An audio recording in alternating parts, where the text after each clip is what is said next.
Ce matin, je voudrais porter un message inspiré de Dieu et je voudrais dédier cette publication, ce message, à la plateforme numérique, c'est-à-dire les gens que je vois de très loin sur les réseaux sociaux et que j'accompagne. C'est surtout pour eux que je voudrais adresser ces quelques mots de façon qu'ils soient encouragés et sachent que même à 75 ans, on peut servir le Seigneur, on peut aimer le Seigneur, on peut être fidèle à Dieu. Le sujet de ma publication ce matin, c'est que vous êtes une lettre de Christ. Vous êtes une lettre de Christ. Alléluia. Vous n'êtes pas n'importe qui. Et le support biblique qui va nous servir, je dirais, qui va nous propulser dans la parole pour entrer dans notre, je dirais, dans notre héritage, parce que c'est un héritage. Être une lettre de Christ. Et nous allons voir un peu ce que nous dit l'apôtre Paul à ce sujet, 2 Corinthiens 3, verset 3. Vous êtes manifestement une lettre de Christ écrite par notre ministère, non avec de l'encre, mais avec l'Esprit du Dieu vivant, non avec des tables de pierre, mais sur des tables de chair, sur les cœurs. Amen. Amen. Gloire à Dieu. C'est un apôtre qui parle. Et s'associe aux autres apôtres de sa génération. Amen. J'ai relevé 3 mots-clés qui me permettront un petit peu de naviguer et, je dirais, d'installer vraiment ce que je veux faire passer. Une lettre. Qu'est-ce que c'est qu'une lettre? C'est un écrit que l'on adresse à quelqu'un dans une enveloppe. Donc c'est cacheté. Et tant qu'on n'a pas ouvert la lettre, l'enveloppe, on ne sait pas ce qu'il y a là-dedans. Ça, c'est important. C'est caché. Deuxième chose, l'écriture, chers bien-aimés. Ce qui est écrit. Et on utilise le plus souvent certains symboles. Amen. C'est un système de signes graphiques servant à noter un message oral afin de pouvoir le conserver ou le transmettre. J'ai vu sur les réseaux sociaux aujourd'hui, on utilise des petites images, je ne connais pas bien les termes. Alors pour vous souhaiter joyeux anniversaire, on vous envoie des icônes si vous voulez. Ok, alléluia. Mais bien aimé, n'importe qui envoie ça, c'est vraiment virtuel. Ça n'a pas de support, ça n'a pas de valeur, ça n'a pas de sentiment. Il n'y a rien qui, alléluia, qui vibre. Parce que les mots, les signes doivent vibrer, mes bien-aimés. Amen.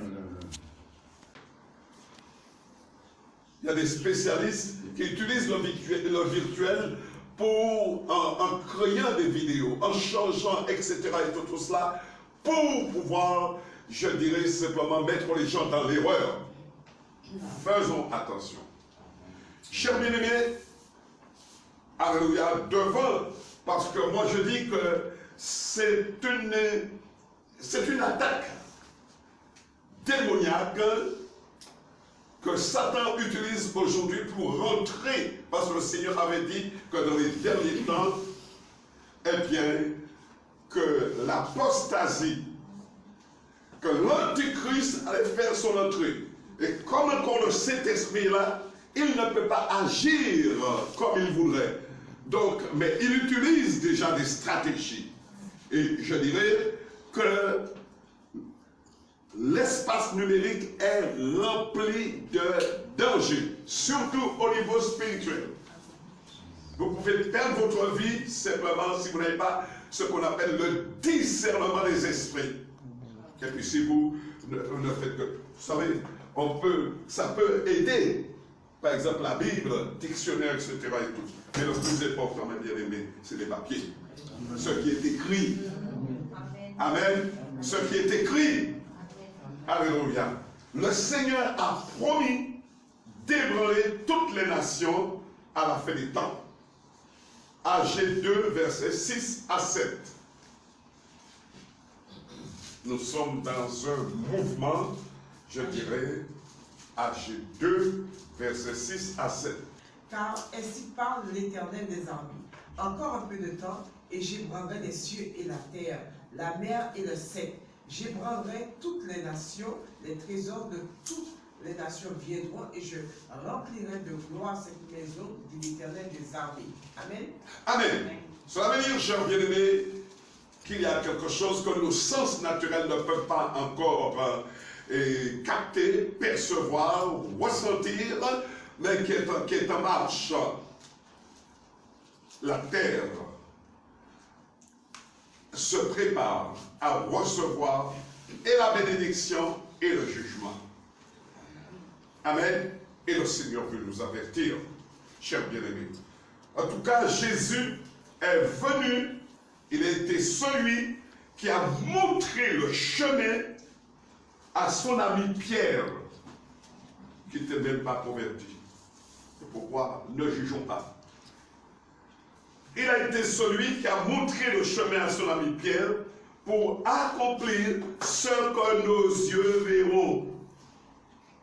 Amen. Parce qu'avant de partir, il a dit, il a donné à Simon, il a ouvert les yeux de Simon, Simon, fils de Jonas. Satan t'a réclamé et il veut te cribler comme un froment. Mais j'ai prié pour toi, afin que lorsque tu seras converti, alléluia, la conversion est bien-aimée. Et plus tard, lorsque Jésus allait terminer son séjour sur la terre, il a pris Pierre, son ami, il l'aimait. Il a pris et lui a dit ceci, très important. Jean 21, versets 15 à 17.